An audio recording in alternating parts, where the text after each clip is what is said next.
我们在主里欢喜，用尽我全心全意，更多更深的认识你，让我们单单来爱你，超过一切的渴慕你，你是我唯一渴望，耶稣。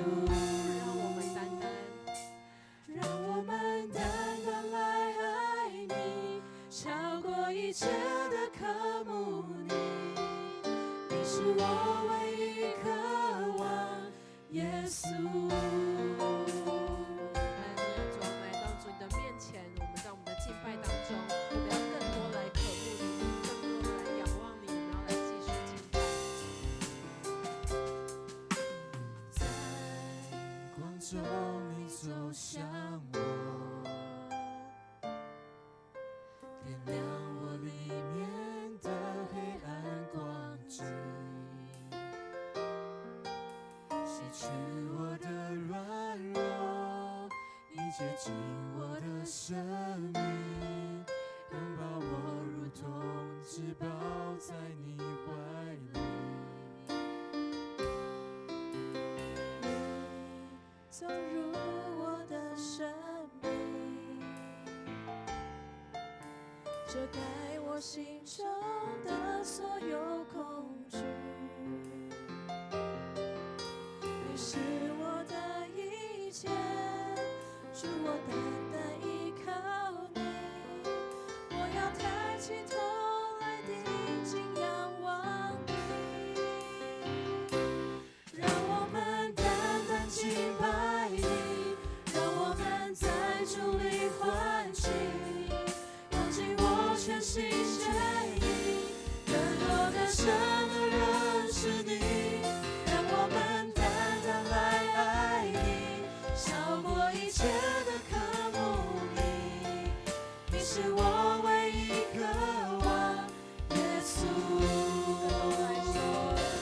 让我们单单敬拜你，让我们在主里欢喜，用尽我全心全意，更多更深的认识你，让我们单单来爱你，超过一切的渴慕你，你是我唯一渴望，耶稣。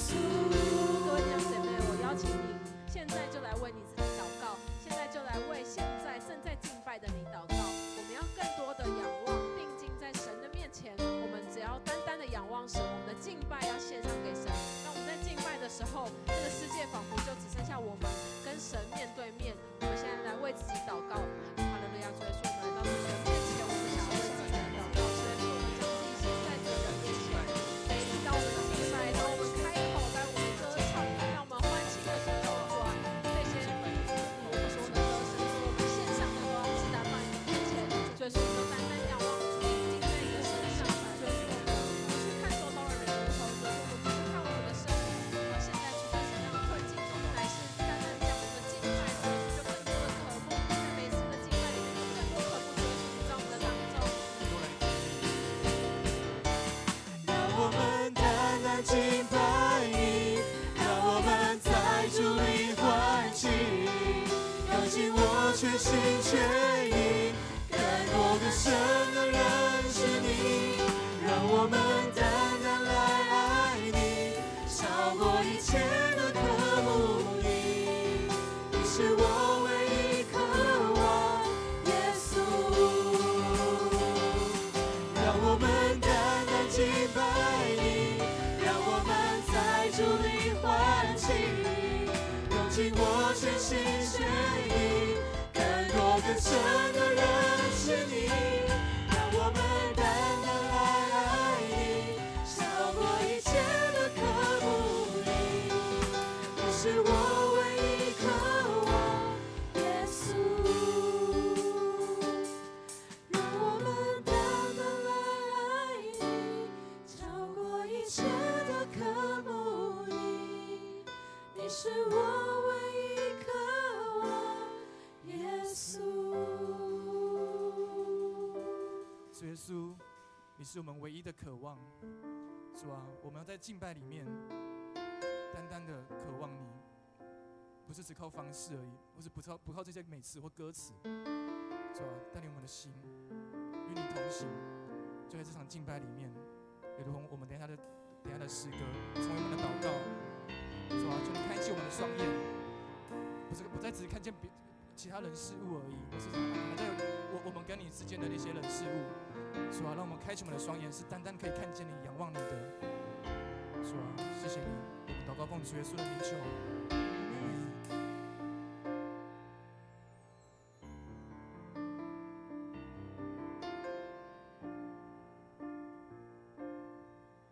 环顾四周，看见环境险恶，风暴要来到。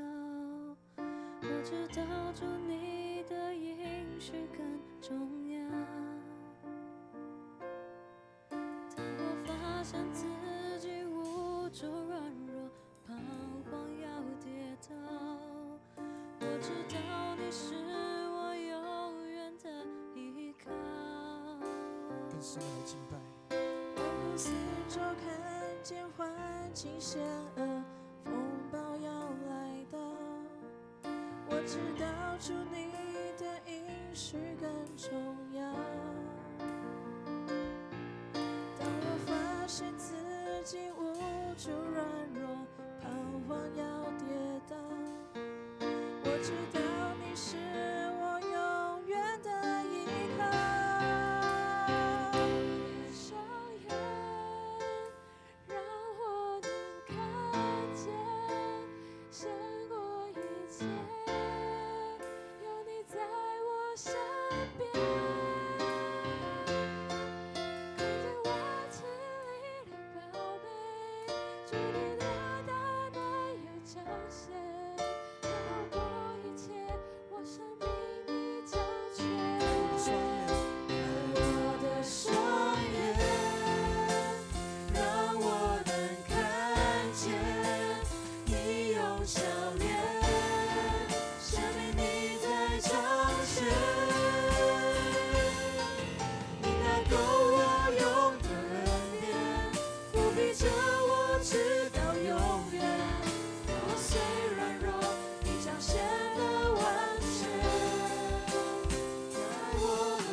四周看见环境险恶，风暴要来到。我知道主你的应许更重要。当我发现自己无助软弱，彷徨要跌倒，我知道你是我永远的依靠。我举起手来敬拜。我的双眼，主啊，我要看见。让我能看见，胜过一切，有你在我身边，看见瓦器里的宝贝，主你的大能要彰显，超越一切，我生命你彰显，开我的双眼，让我能看见。用笑脸显明你在掌权，你那够我用的恩典，不逼着我直到永远。我虽软弱，你彰显的完全，在我的双眼。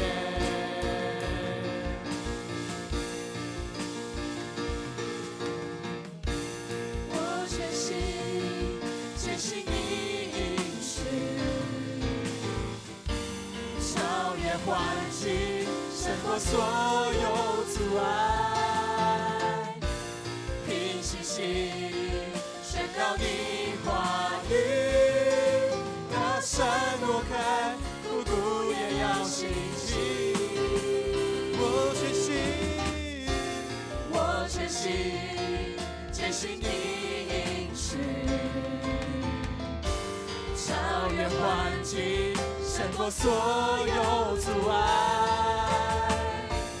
凭信心宣告你话语，大山挪开，枯骨也要信心。开我的双眼，让我能看见，胜过一切，有你在我身边。看见瓦器里的宝贝，主你的大能要彰显，超越一切，我生命你掌权。开我的双眼，开我的双眼，让我能看见你用笑脸，生命你在掌权。你那够我用的恩典，扶庇着我直到永远。我虽软弱，你彰显的完全。开我的双眼，让我能看见，胜过一切，有你在我身边。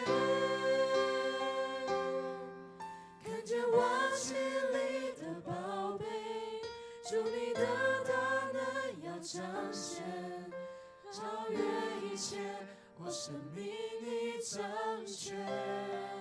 开我的双眼，让我能看见你用笑脸，显明你在掌权。你那够我用的恩典，扶庇着我直到永远。我虽软弱，你彰显的完全。开我的双眼。是的，主也要赐给我们一个信心的眼睛，信心的眼光，看见主你是在我们的当中。不论我们环境如何，不论我们所面对的挑战如何，不论我们所背负的重担如何，主啊，你今天要借着圣灵开启我们每个孩子的眼睛，让我们看见主你是在我们的当中。主，你要使我们行走在水面上。主，你要赐给我们你的平安，你的同在，让我们再次把我们的心带到主你的施恩宝座前，让我们全心全意的来敬拜你。在你的殿宇一日，胜过在世上的千日。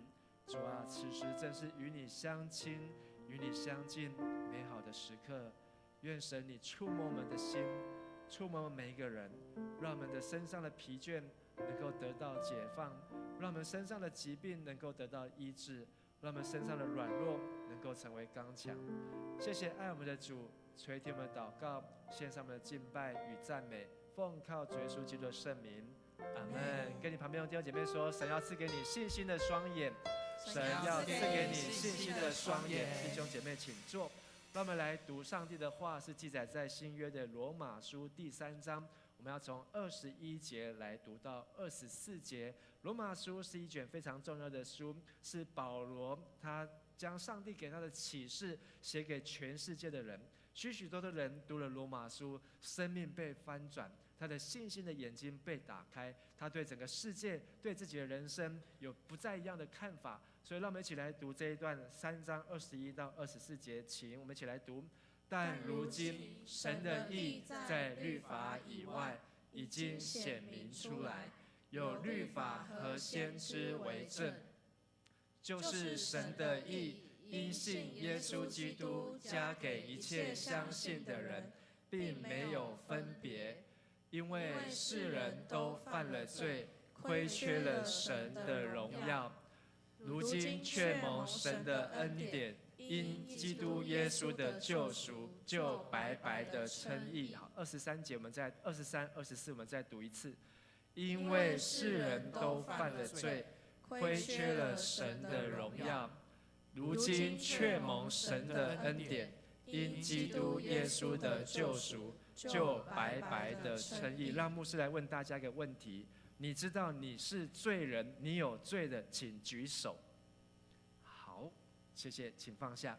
好，如果你还没有想过这个问题呢，好，希望今天这个牧师的分享能够帮助你，让你好好来想一想，为什么我是个罪人？我有什么样的罪呢？今天牧师要跟大家分享的是得救的信心。我们一起说，得救的信心。你知道你得救的，请举手。好，谢谢。好，可能你也还没有思考过这个问题。但是如果有人说给你5000块，请你帮我送个东西，你愿意做的，请举手。好，很好，我也会蛮愿意做的。可是你要先问什么？送什么东西？送到哪里去呢？很多的人为了赚这5000块，最后送到哪里去呢？送到监狱里面去。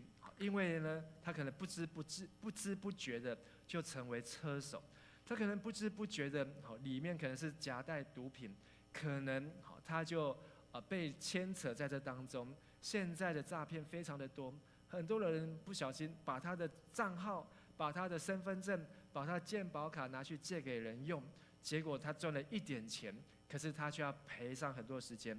我就认识一个年轻人，27岁，他呢就是因为把他的账号借给诈骗集团，他也不知道对方是诈骗集团，结果他必须要去做劳动服务，要做2年的时间，每个礼拜至少要花1天的时间。27岁，他没有办法好好的找工作，以至于呢，他必须要找很难配合他的公司来找到一份这样的工作。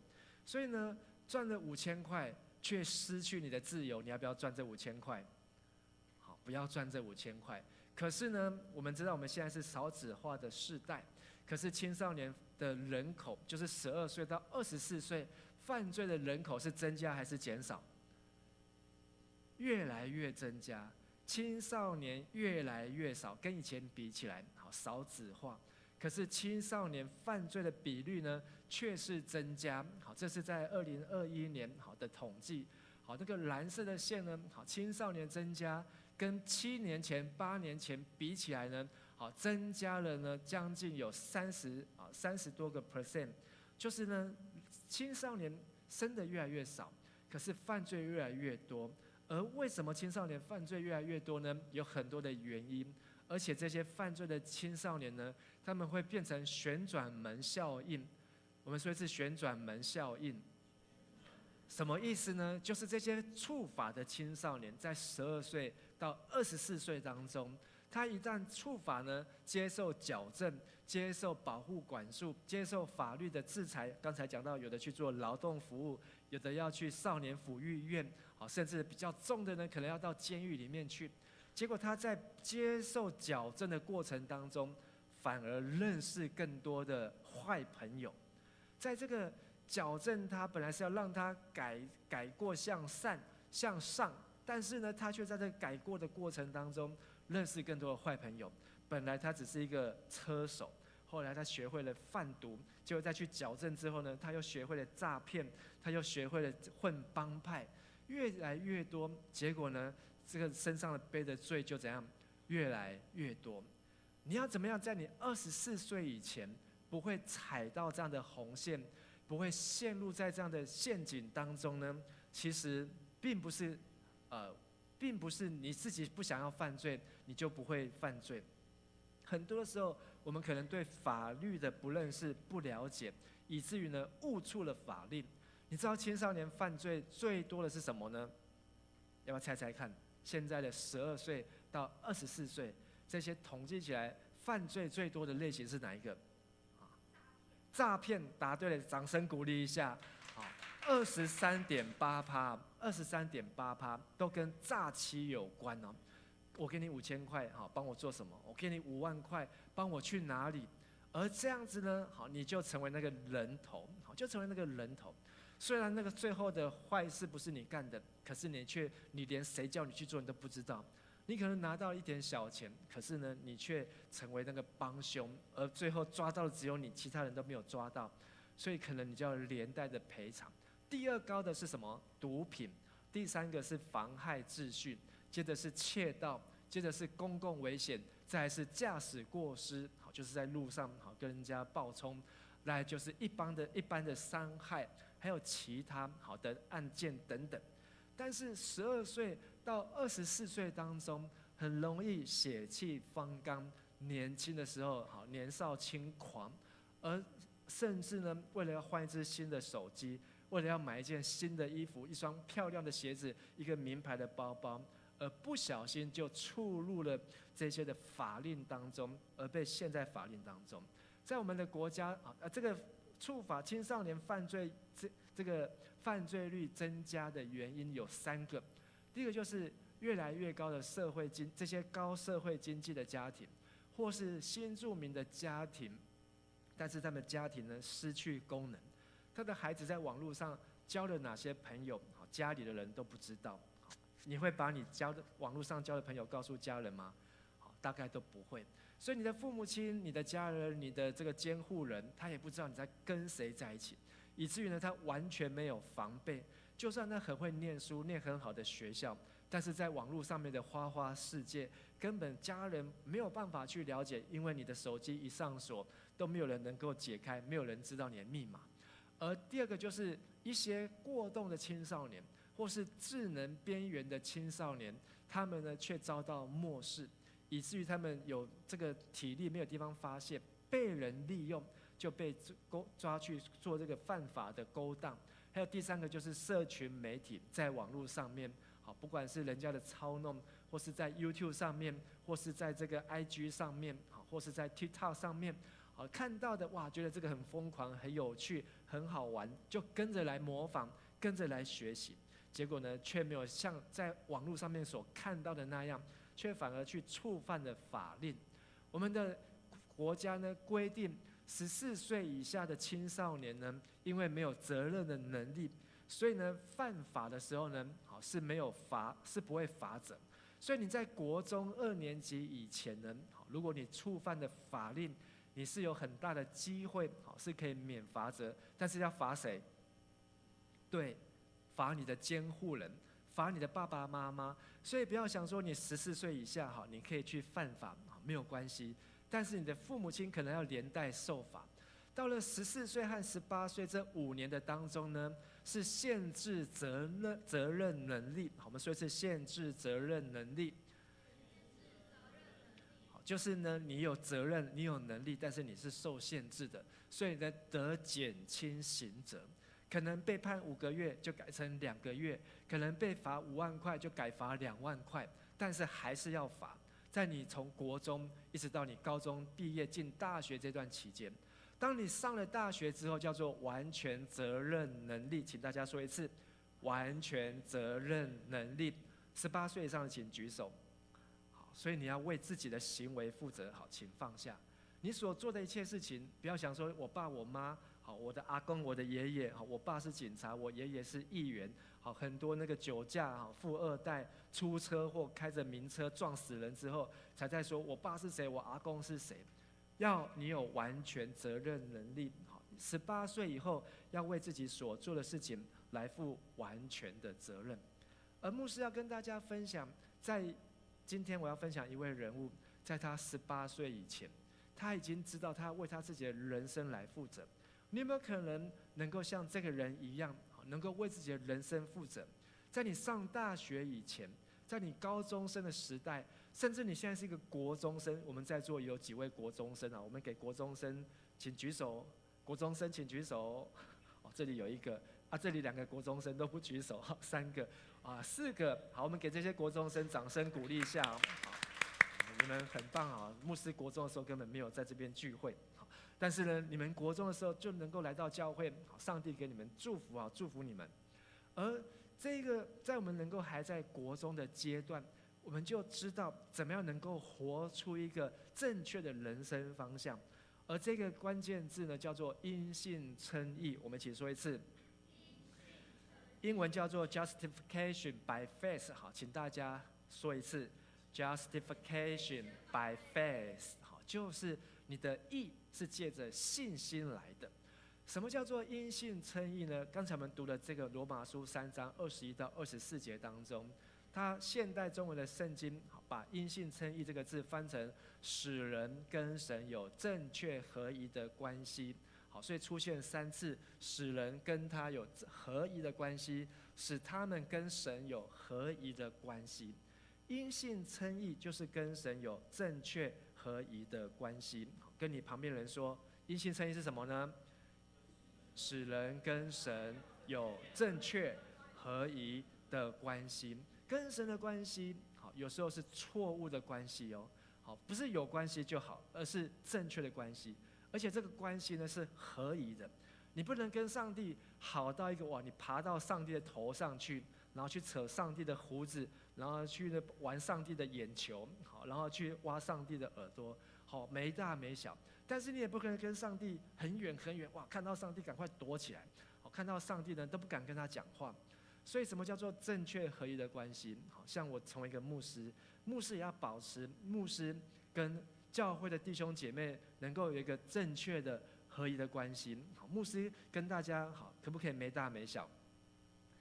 可以，但是没大没小之后，以后牧师站在台上讲到怎么样？好，大家就没大没小，这个教会就变成什么教会？没大没小的教会哦。好，那也不错。好，但是呢，可能对很多人觉得很奇怪。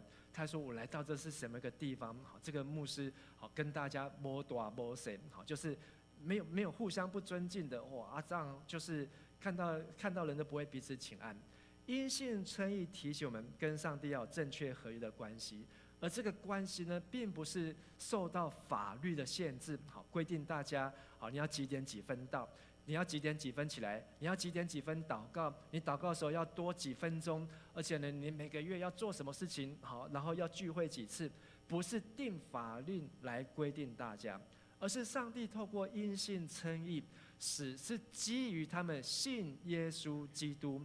上帝这样对待所有信基督的人，任何差别都没有。22节粉红色这一段我们来读：上帝使人跟他有合一的关系。是基于他们信耶稣基督，上帝这样对待所有信基督的人，任何差别都没有。所以因信称义，真的是一个很棒的事情。不会因为说你是陈允琴，你是允杰、允田，你是牧师的儿子，今天你坐在这边听牧师讲道，然后呢，你就会比人家多得到5倍，你就会比人家多感动10倍，不会。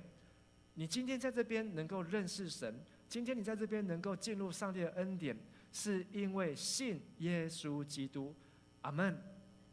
不是因为你的爸爸是长老，不会因为你的妈妈是执事，不会因为你的阿公盖的教堂、礼拜堂，不会因为你赚了多少的钱，或是你考上了第1志愿，你就跟上帝的关系就特别好，可以坐在第1排。不是，是因为什么呢？信耶稣基督。我们一起说：信耶稣基督。因信称义跟谁有关？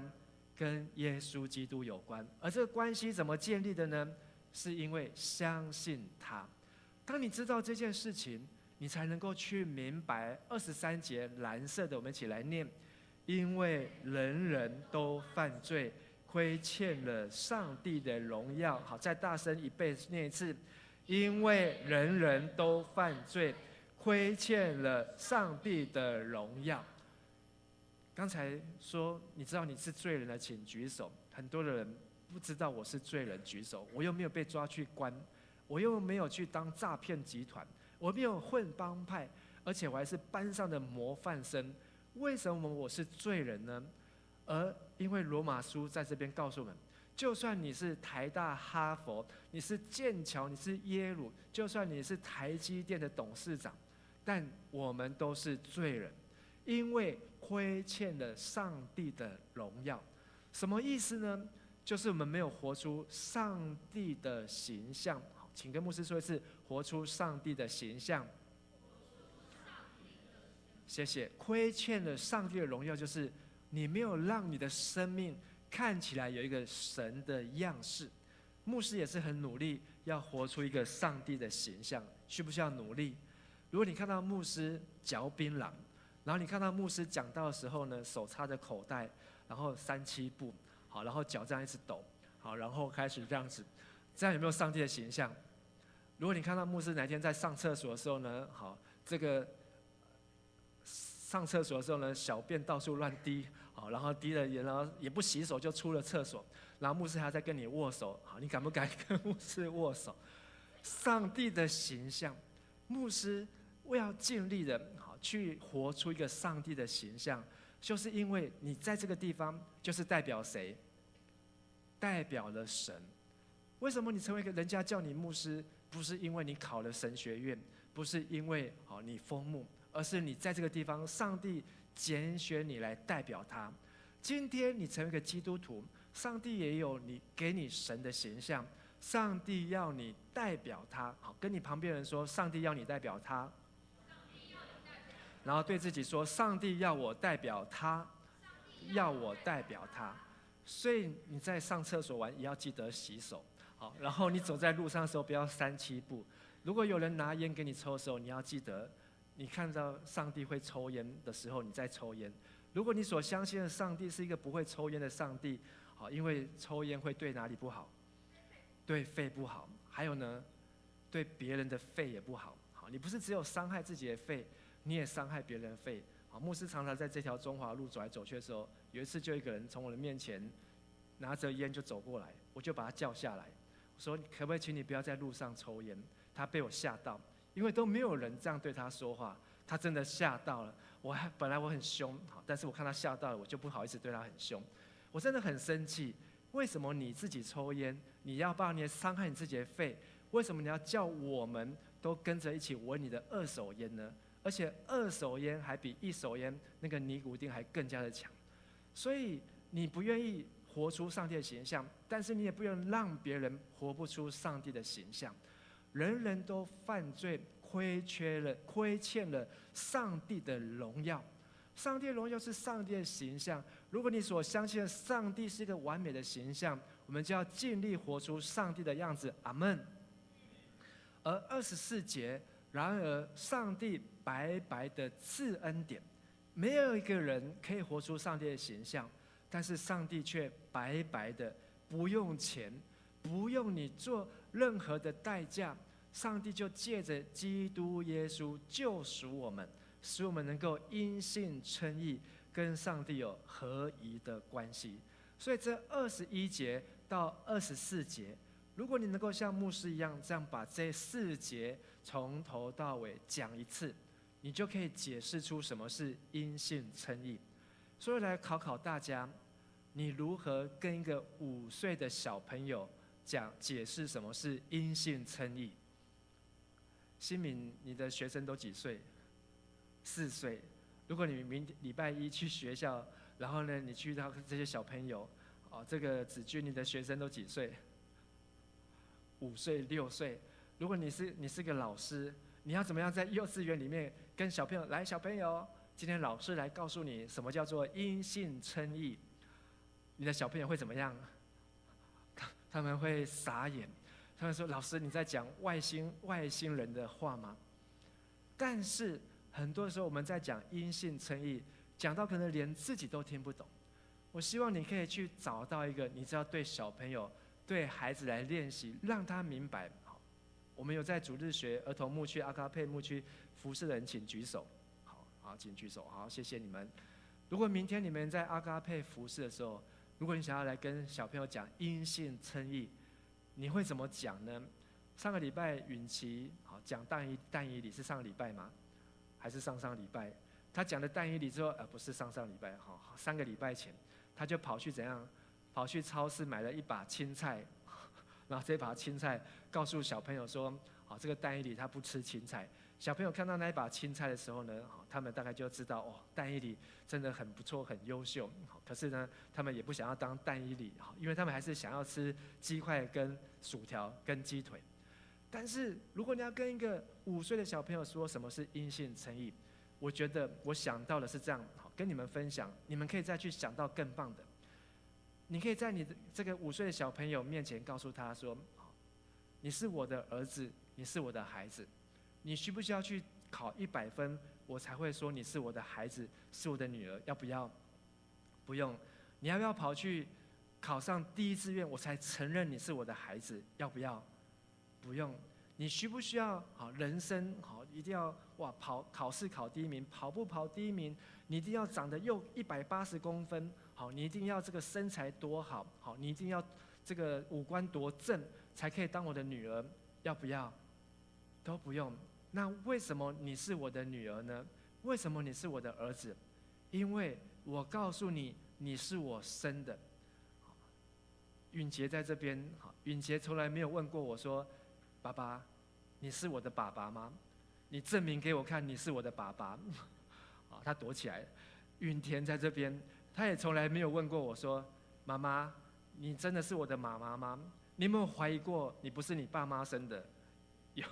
有怀疑过。那你现在还有没有在怀疑？现在没有在怀疑。为什么你没有怀疑？你为什么说我可能是那个被人家调包的？你有怀疑过？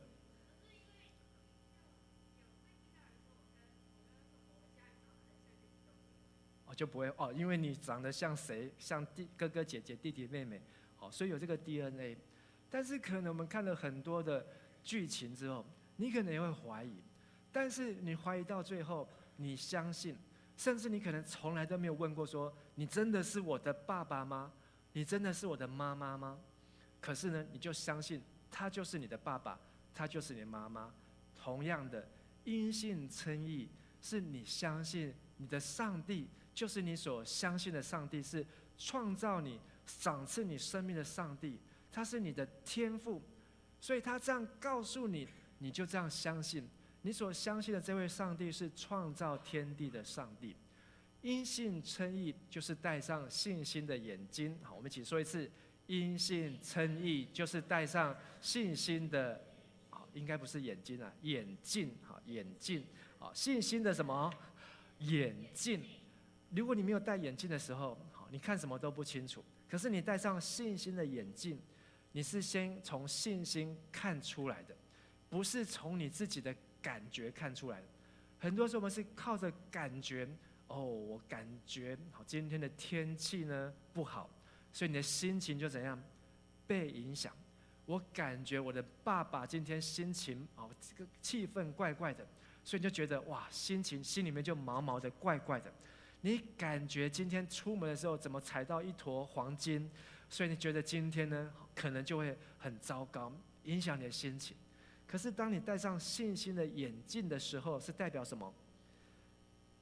不管你今天所遇到的是顺利的事情，是不顺利的事情，都是上帝所决定的事情。阿们。信心的眼镜就是你所遭遇的每一件事情，都是上帝所成就的。如果不是上帝说 OK， 这些事情不会发生。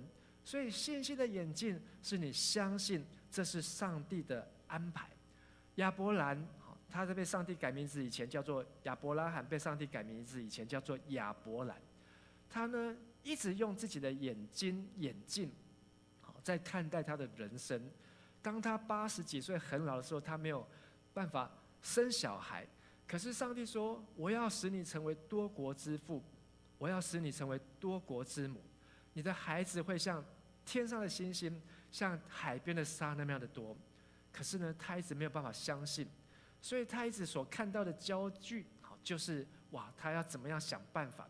后来他的老婆替他想到一个办法，就是再去娶一个小老婆，生了一个以实玛利。但是上帝告诉他，这不是真正的信心，你要戴上眼镜。所以上帝叫亚伯兰从他的帐篷里面出来，叫他好好看一看天上的星星，说将来你的孩子要像天上的星星那么样子的多。亚伯兰他把这句话上帝的话听进去，思想再思想。所以呢，再过了10几年，他真的是凭信心在99岁的时候让他的老婆怀孕了。他可能努力了一辈子，他的老婆都不孕症，要不然就是亚伯兰不孕症。可是他不放弃，不断的努力，因为他相信上帝的话。而上帝真的让他在99岁的时候，他老婆怀孕；100岁的时候，他的儿子生出来。而虽然只有一个儿子，但是到今天，亚伯拉罕的后代，包括了犹太人，包括了伊斯兰教的人，包括了阿拉伯人，包括了巴勒斯坦的人，还包括谁？包括所有的基督徒，所有的天主教徒，都因为信心成为亚伯拉罕的后裔。好，所以跟你旁边说，我们都是亚伯拉罕的后裔。所以，所有全世界的基督徒、伊斯兰教徒、犹太教徒，过去、现在到将来，加起来，哇，真的像天上的星星那么样的多，数都数不完。而重点是从亚伯拉罕那个相信上帝就是我的天父，他不再怀疑开始。我要来跟大家介绍一位在我们台湾教会史上非常有名的一位牧师，叫做巴克里牧师，有没有听过？巴克里牧师是台南神学院的创办人，而且在150几年前，台湾的第一份媒体，今天的媒体都是你的手机，都是你的这个 IG， 你的媒体就是 media，social media， 大众媒体。可是我们全台湾最早的大众媒体是谁呢？就是这个巴克里牧师他所带进来的。他设立了全台湾的第一份，开创了全台湾第一份报纸，让台湾人可以听到新闻，可以看见消息。而且呢，他还翻译了台语圣经，是台湾的第一本圣经。巴克里，但是巴克里他活到85岁，可是在他16岁的时候，他就跟上帝做了一个祷告。这个是原文摘录哦，16岁。我们在座有没有16岁的？有没有16岁？又是陈允琪，他是国中生，16，真的有16岁。16岁，巴克里的祷告文，好，我们来，牧师带大家来读看看。他说：“永远存在且为人称颂的上帝啊！”红色，我们一起来读。我打从心底。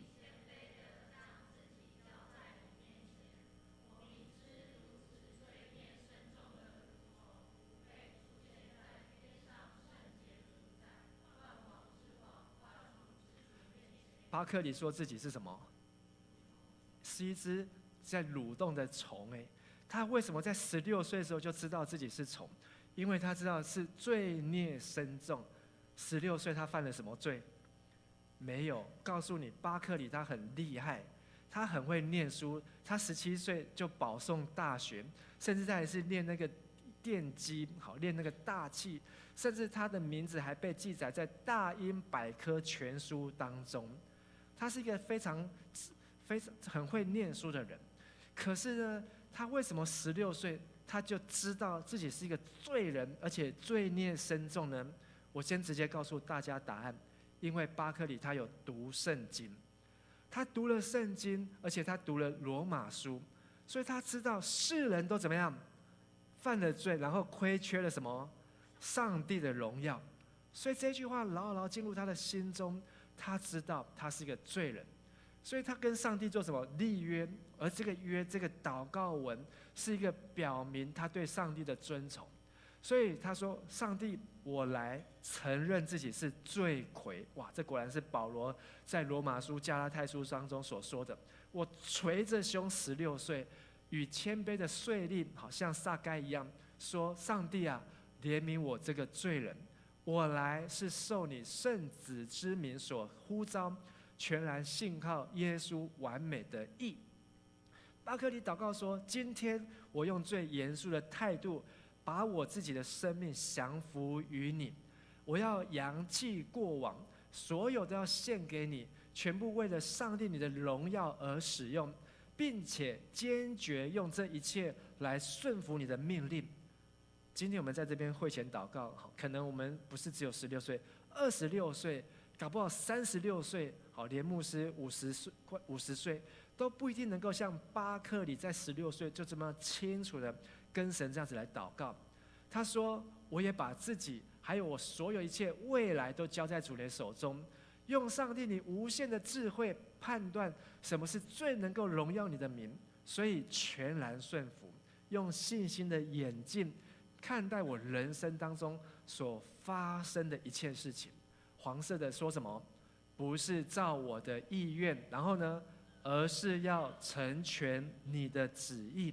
巴克里在16岁的时候，他就深深的知道，因为他读了圣经，他明白上帝掌管他的一切，掌管他的人生，他是因信被称为义，所以他要忠心的在上帝面前服侍，而他祈求主啊，求你使用我，使我成为你的选民，让我在你的爱子宝血中得到洁净，让我披戴耶稣的义，让我因着耶稣的灵成圣，让我转化越来越有耶稣的形象，让我一生走在父神你恩典大能的光照当中。而巴克里在16岁就想到他人生的结束，他说当死亡严肃的时刻来到，就是他离开这个世界的时候，愿我记得什么呢？其他的希望快乐都在消逝，然而你的约，就是巴克里跟上帝的这个祷告文，全备又稳妥，诚如我的得救与盼望。然后他也祷告第二件事情，上帝啊，当我死的那一天，请你记得怜悯看顾你将离去的孩子，用你永恒的背膀臂拥抱我，赏赐力量与信心给我即将要离开世界的灵魂。哇，这个人真的是可以当哲学家。16岁高中2年级或是高中1年级，他就已经跟上帝用他的一生在立约。红色的我们一起来念：接纳我的灵魂与那些在耶稣里睡去的人同住，平安喜乐地等候你成就向百姓立下的伟大应许，乃至荣耀的复活，以及在天上与你同在的永恒快乐。巴克里跟但以理一样，都在16岁、17岁的时候，他就跟上帝立约，不用其他的事情、世上的东西来败坏自己，而是要活出一个上帝喜悦生命。这段祷告文，他把它藏起来、封起来，所以他的祷告文后面这样子写：当我死掉之后，如果有在活着的朋友发现我与你所立这个严肃的誓约，就是 serious， 愿我的朋友也用这个约能够看见上帝的恩典。1865年11月21日，他的16岁生日的那一天，他写的这个祷告文，总共有7段，真的是一个信心的演进。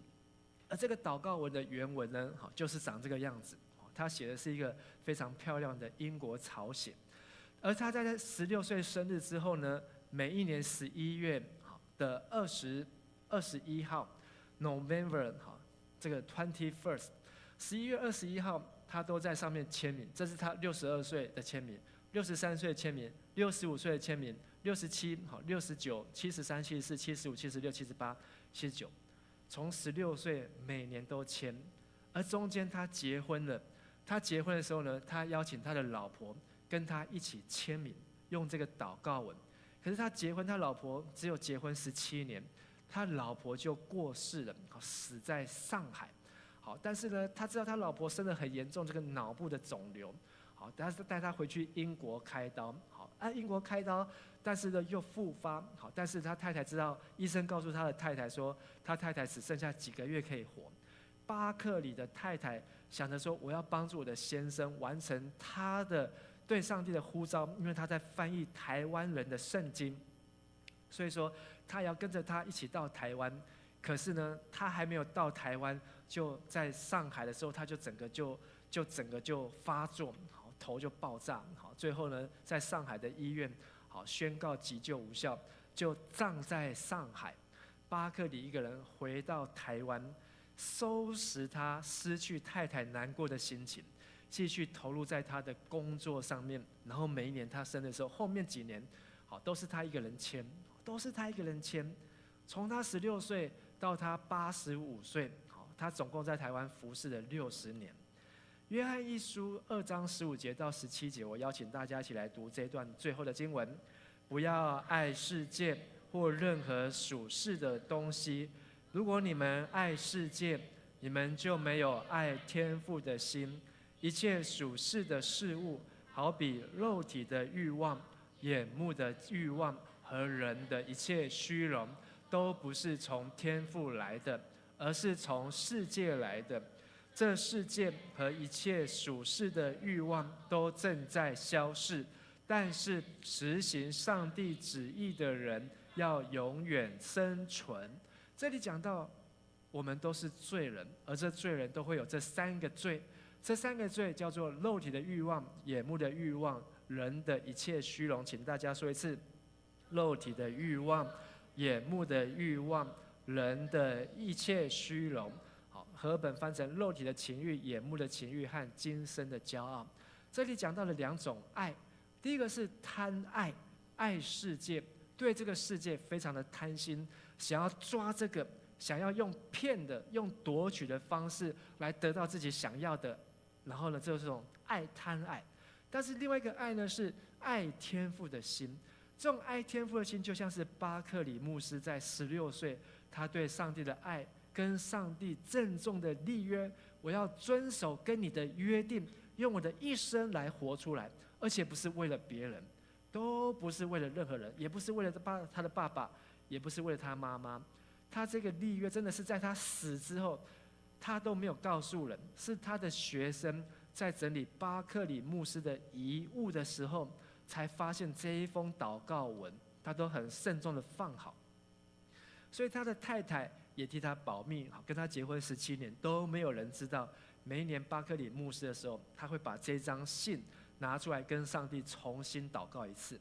这个对上帝的爱是能够胜过罪的，肉体的情欲、眼目的情欲、今生的骄傲。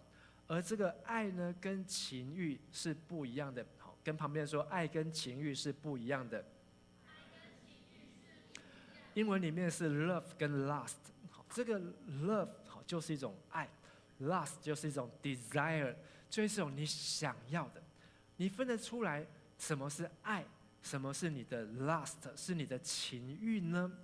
这一个很简单的分类啊，好，让我们知道，爱是慢慢长大的，但是情欲呢，却是说时迟那时快，马上就来的。爱是在一个安全的环境当中，爱不嫉妒、不自夸、不张狂，但是情欲呢，却是充满了嫉妒，一定要占有，别人都不能够夺走。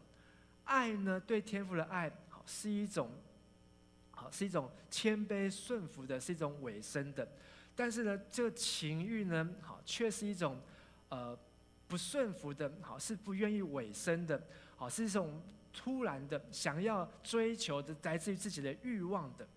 情欲爱呢，是一种愿意有 patience， 是一个能够忍耐的，是能够很久忍耐。但是情欲呢，忍不住，我今天就想要，我现在就要，我今年就要。爱呢，是一种友谊的关系，互相的尊重。但是情欲呢，却是一种在想象当中，不是情谊，是一种想象，是一种憧憬，是一种虚幻的，是一个虚拟的。爱是一个看得见将来未来，情欲呢，只管今天，就为了今天。爱是一个 gift， 是一个给予，但是情欲呢，却是想要拿，想要得到，想要得到。所以爱跟情欲，你要学习去分开。亲爱的弟兄姐妹和年轻人，牧师希望在你年轻的时候，你有很多的追求，有很多的喜爱，但是你所追求的是一个爱天父的心，而不是一个爱世界的情欲。有一张图，我觉得他画得很简单明了，特别对男生，那个爱是长在心里面，还是长在你的下半身？好，如果你的思考不是对天父的爱来思考，你就活在情欲当中。雅各书说，私欲会怀孕哦，私欲怀孕了就怀出了胎，把谁生出来？把罪生出来。罪长大之后变成什么？长成就生出了死。所以私欲会让我们的生命灵性死亡。你没有办法戴上信心的眼镜，你看不到上帝在你的生命当中，你所看的都在这个世界上面。但是我们如果戴上的是信心的眼镜，我们不是生出死来，不是生出私欲，而是生出圣灵的果子，用圣灵来撒种，最后成熟的收到的是仁爱、喜乐，还有呢和平、忍耐，还有呢恩慈、良善，还有呢信实、温柔和节制。私欲和圣灵是彼此相争。好，请跟牧师说一次，私欲和圣灵怎么样？彼此相争。今天如若不是听着按着圣灵的感动，那就是按着私欲的感动。今天你若不是爱天父、爱父上帝，你就是爱世界。而我们就在这样的两个拉扯当中，你不是爱上帝更多，就是爱世界更多。而你的人生最终会被拉到哪一个地方去？你的人生最后会生出什么来呢？是生出圣灵的果子来，还是生出死来呢？去年有一个电影非常的爆红，叫做《周楚怎样除三害》。这个片名的英文名字呢，讲了3个动物：猪，还有呢蛇，还有一个是什么？鸽子 pigeon， 鸽子。它这个呢，用这3个动物呢来代表3种的人生。猪的人生代表愚昧的人生，蛇的人生代表什么？诡诈狡猾的人生，而鸽子的人生代表什么？贪心的人生。这是引自佛教的经典，按照佛教的观念。但是在圣经当中，鸽子而且是 dove 白色的鸽子，白鸽代表纯洁，代表圣灵。而这个主角呢，他看到的经历的世界就在愚昧当中，就在这个邪恶的陷害当中，还有在这贪心的当中，而他的人生看不到盼望，看不到将来。但是唯有他真正发现自己是一个罪大恶极，结果他又陷入到另外一个诈骗集团当中。只有当人能够来到上帝的面前，看见世人都犯了罪，亏缺了上帝的荣耀，而我们的罪不是透过去修行，我们的罪不是透过去做功德，我们的罪不是透过去做这些的好事赎回，而是透过耶稣基督。明年是我们教会迦南教会60周年，教会有一个活动，就是要去到当初马丁路德他在这个德国的教堂定下了95条，指出那个时候教会败坏不符合圣经的地方。所以教会很多人都期待能够重回500年前马丁路德他为什么能够勇敢的把教会当时的败坏错误指责出来。而如果我们去读马丁路德的故事，发现他跟巴克里牧师一样，在他很年轻，他也是读大学的时候，马丁路德他也是读了这个巴黎最好的大学，而他在大学图书馆里面读到了圣经，在圣经当中他读到了罗马书，他发现因信称义的这一句话在他的生命当中让他不断的激荡。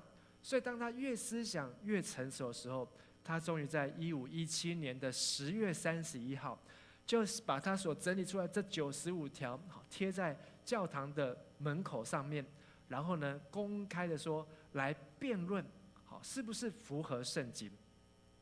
而不是只有马丁路德，还有我们所认识的马偕博士。马偕博士，人家问他说：“你宣教的策略是什么？”他怎么说？旅行，旅行，旅行，然后呢，持续不断的旅行。就是他不能够一直在同样的地方。有人去调查马偕牧师来台湾的前面7年，这7年当中，他家在哪里？他在台湾的家在哪里？我们2个月前才去过，去真理大学的对面有一个马偕楼，那是他的家。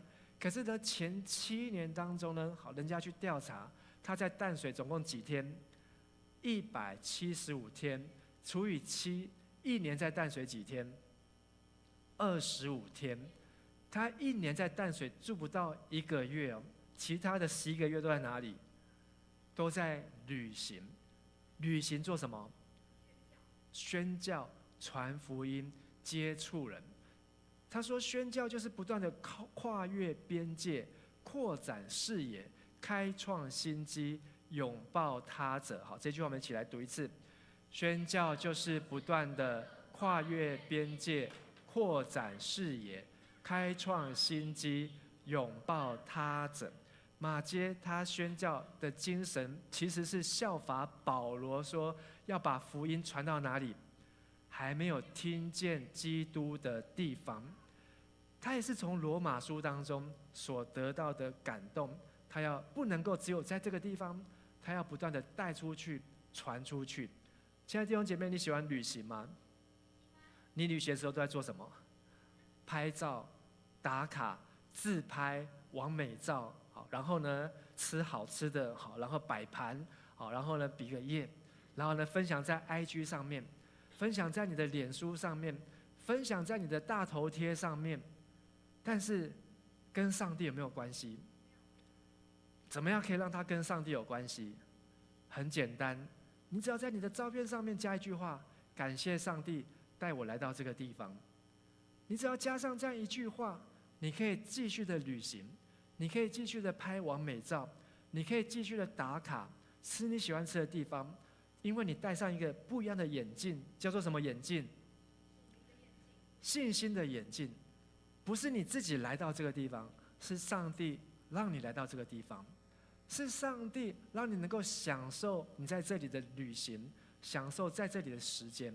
同样，当我们要去到德国，当你真的去到德国，在这个教堂门口的时候，你也可以记得今天牧师所说的话，不是你自己想去的，而是上帝带领你去的，是上帝帮助你，让你可以来到这个地方。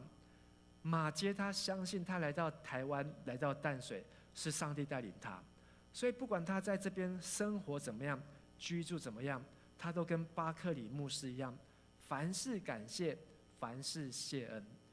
在今年要结束之前，我们要来读这一卷罗马书，而这卷罗马书虽然读起来非常的艰涩，甚至非常的深入，甚至非常许多的背景是我们没有办法理解。但是我们每一天能够借着共读，每一天读几节，读一小段，你16岁就可以像巴克里牧师一样，写出一个跟神立约的祷告文。阿们。只要你愿意打开圣经，读上帝的话，你不用等到16岁。马街几岁？马街9岁，9岁他就跟上帝祷告说，他要奉献给上帝。9岁，他可能还没有读过罗马书，但是他已经跟上帝这样子来祷告。只要你愿意，上帝可以使用你，让你有一个得救的信心。我要邀请大家从我们的座位上面站立起来。我要邀请大家把今天罗马书所告诉我们的，世人都犯了罪，亏缺了上帝的荣耀，但是因着上帝的恩典，借着在基督耶稣里面的救赎，就白白的称为义。是上帝的话让我们知道，我们不用靠什么好行为，不用靠什么功德，不用靠外表外在才能够得到上帝的喜爱。就如同你的爸爸妈妈爱你，不会因为你是男生女生就有差别，不会因为你读的是什么学校对你的爱有差别，因为他就是你的爸爸，他就是你的妈妈。天父上帝就是你的神，是我们的天父。当我们打开信心，用信心的眼睛来观看上帝创造我们生命，赐给我们一切，让我们能够因信称义，跟上帝有一个正确合一的关系。我们一起用这首诗歌来回应神。神，你是我唯一的渴望。在光中你走向我，点燃我里面的黑暗光景，洗去我的软弱，你接近我的生命，拥抱我如同翅膀在你怀里。主，你走进我的生命里，走进我的生命，遮盖我心中的心中的所有恐惧。你是我的一切，你是我的一切，主，我单单依靠你。我要抬起头，我要抬起头，定睛来仰望你。让我们单单的敬拜，让我们单单敬拜你，让我们在主里欢喜，用尽我全心全意，更多更深的认识你。让我们单单来爱你，超过一切的渴慕你。你是我唯一渴望，耶稣。亲爱的弟兄姐妹，你知道神要得着你，但是魔鬼撒旦世界也想要得着你。上帝要你亲近你，但是世界也要你远离上帝。你是否愿意接受神的呼召，用你的心，用你的诚实，用你的灵，用你信心的眼睛来敬拜神？当我们再次唱这首诗歌的时候，我祷告圣灵打开你的眼睛，看见神在我们的当中。在光中你走向我，是的，主啊，点燃我里面的黑暗光景，洗去我的软弱，你洁净我的生命，拥抱我如同至宝在你怀里。你走入我的生命，遮盖我心中的所有恐惧。你是你是我的一切，主，我单单依靠你。我要抬起头，定睛来仰望你。让我们单单敬拜你，让我们在主里欢喜，用尽我全心全意，更多更深的认识你。让我们单单来爱你，超过一切的渴慕你。你是我唯一渴望，耶稣。让我们单单敬拜你，让我们在主里欢喜，用尽我全心全意，更多更深的认识你。让我们单单来爱你，超过一切的渴慕你。你是我唯一渴望，耶稣。让我们单单敬拜你，让我们在主里欢喜，用尽我全心全意，更多更深的认识你。让我们单单来爱你，超过一切的渴慕你。你是我唯一渴望，耶稣。让我们单单敬拜你，让我们在主里欢喜，用尽我全心全意，更多更深的认识你。让我们单单来爱你，超过一切的渴慕你。你是我唯一渴望，耶稣。让我们单单来爱你，超过一切的渴慕你。你是我唯一渴望，耶稣。我邀请大家跟着牧师来祷告。当我祷告一句，请你跟着我祷告一句。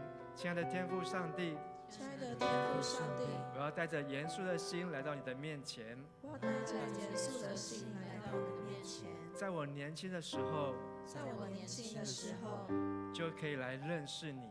就可以来认识你。我是一个罪孽深重的蠕虫，我是一个罪孽深重的蠕虫，我不配在你的面前。我不配在你的面前。我是一个罪人，我是一个罪人，但你赏赐耶稣基督拯救我。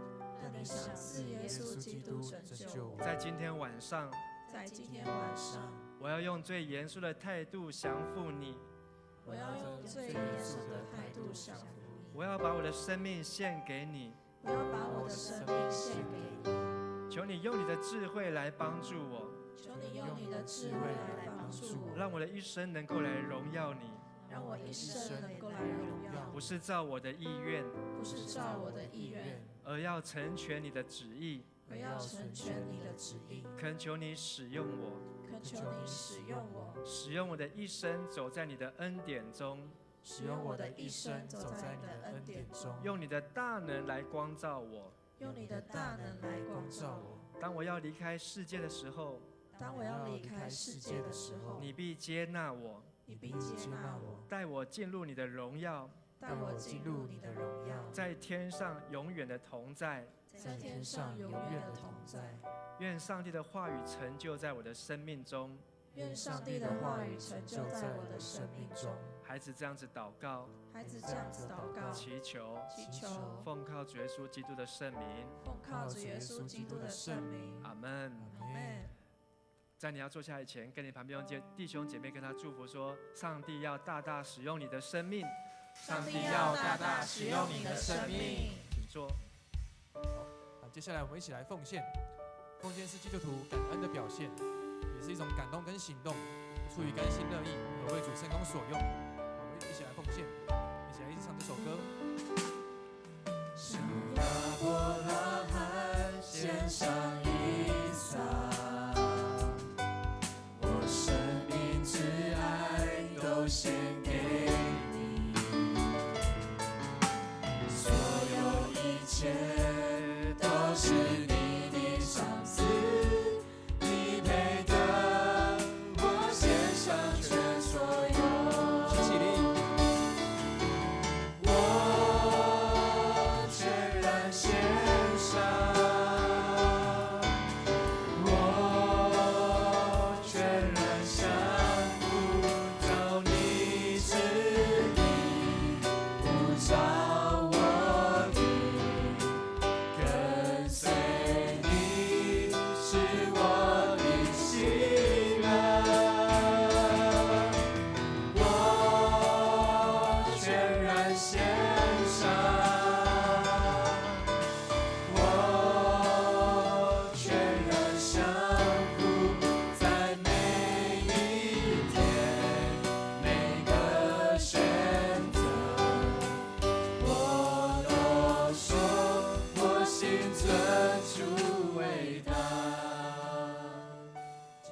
说我们感谢你，感恩主，你今天带领我们来到这里，让我们来了解到说，纵然我们刚出生的时候带着罪生下来，但主因着我们信靠你，而得到了主来自你白白的恩典，以及得着了洗净，也求主你来赐予我们信心，让我们能够活出主你的样式，如同亚伯拉罕，如同巴克里牧师一样。主，求主你带领来保守我们。现在我们将时间、金钱、才能为主你的事工所用，求主悦纳。祷告奉主耶稣基督得胜的名求，阿门。主耶稣，你就是道路、真理、生命。主啊，主耶稣透过你，让我们再次与天父毫无隔绝。阿门吗？阿门。好，让我们一首王位，一起来信给我们神。交钱献上生命，你是我唯一所需，转向你，你永远不离弃。为难临到我寻求你，我只是把你摆第一，降服我所有，全给你，都给你，耶稣。万位耶稣。唯有你能让我为你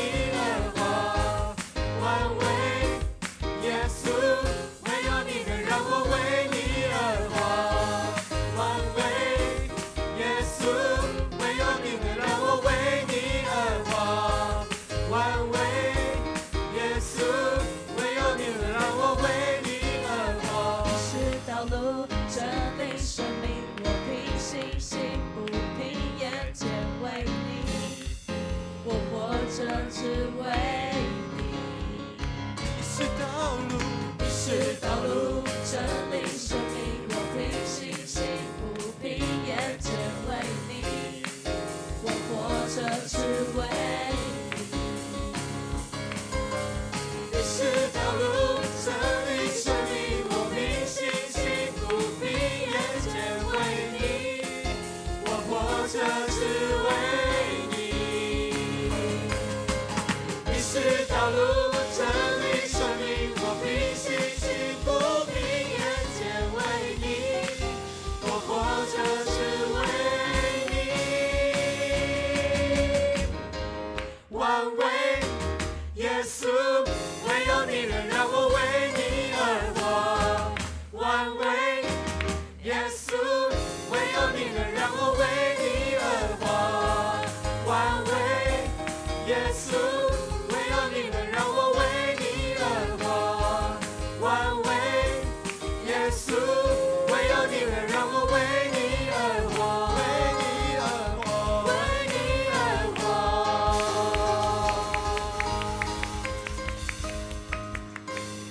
我们一起来领受上帝的赐福，愿主耶稣基督的恩惠、天父上帝的慈爱、圣灵的帮助与我们每位年轻人同在。让我们知道，虽然我们是罪人，但是因着耶稣基督，我们白白称义，因信称义，与神有正确、合宜、美好的关系，从今时直到永永远远。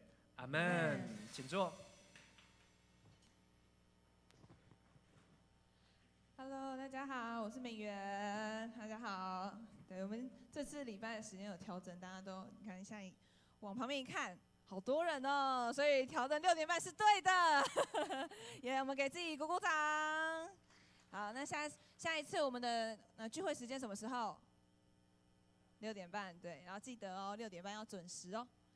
好 ，Hello， 好的，好，那接下来我们要先在场如果有12月的寿星的，请起立，请起立。没有，我没有12月生日。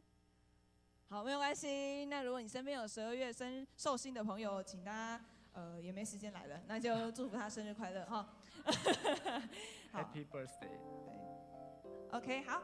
那接下来就是有重要的日子，是2025年第一次的圣灵点，就是我们明年的第一次的圣灵点，在1月5号的时候举行哦。所以呢，你要报名受洗的，有成人洗礼啊、坚信礼以及信仰告白，还有小额洗礼等等的，就请要在今年的12月22号以前，那跟你的区组长报名哦。然后记得成人洗礼跟坚信礼一定要完成 A1 的课程哦。好。那再来呢，就是我们本会招募人才啊。如果你是人才的，请你看周报的第2页。然后呢，协会总干事，我们有征协会总干事，还有社区的照顾关怀员，然后还有个社区干事。那这些呢，如果你有兴趣的，可以看周报的第2页哦。OK， 那接下来呢，就是我们最重要的圣诞晚会，在什么时候呢？下礼拜六。下礼拜六就是12月14号，然后几点开始？6点。6点开始，在哪里？49号。49号的2楼礼拜哦。那你要记得6点一定要进行哦。那你有表演的举手。好，所有你看都有表演哦，全部都有表演，那记得一定要来哦。好，那接下来还有一个很重要的活动是那个圣诞老公公游行，那就是我们圣诞嘉年华的一个小小活动。那在12月21号的礼拜六的2点到4点半的时间，我们要在2个地方，一个是统领，一个是远东百货。那如果你想要报名一起练唱的，请在当日的1点半，那1点的时间，然后在2楼礼拜堂集合。那如果你想要报名参加的，可以在1楼公布栏然后报名参加。对，那接下来这是12月22号的礼拜天，是我们最重要的迦南教会圣诞赞美礼拜，在什么时候？我刚刚说了，12月22号，对，几点开始？早上10点。10点，在哪里？妇女馆。对，那跟你旁边说，记得要来哦。记得要来哦。对，然后当天中午呢，我们青年牧区有一起聚餐。那如果你还没有报名的，请在那个我们的同工群，或者是跟你的区组长报名这样子。接下来呢，就最后一个报告就是呢，我们的今年的奉献证明开立，那会请你需要开明的对象，你要在2024年的时候呢，如果你是刷卡、划拨或者 Line Pay，请在12月22号截止哦。那如果你是现金跟银行转账的，在12月31号礼拜三的时候截止。好，那接下来呢就是为什么这些？好，那接下来就是我们有2个7-1跟7-2，其实都要有那个圣诞晚会的一个彩排，对不对？好，那接下来就交给大家，交给各位组长们，然后去赶快练习吧。我们12月14号见喽，拜拜。拜。我们互相请安，好，可以预祝圣诞快乐，圣诞快乐，圣诞快乐，下礼拜6见。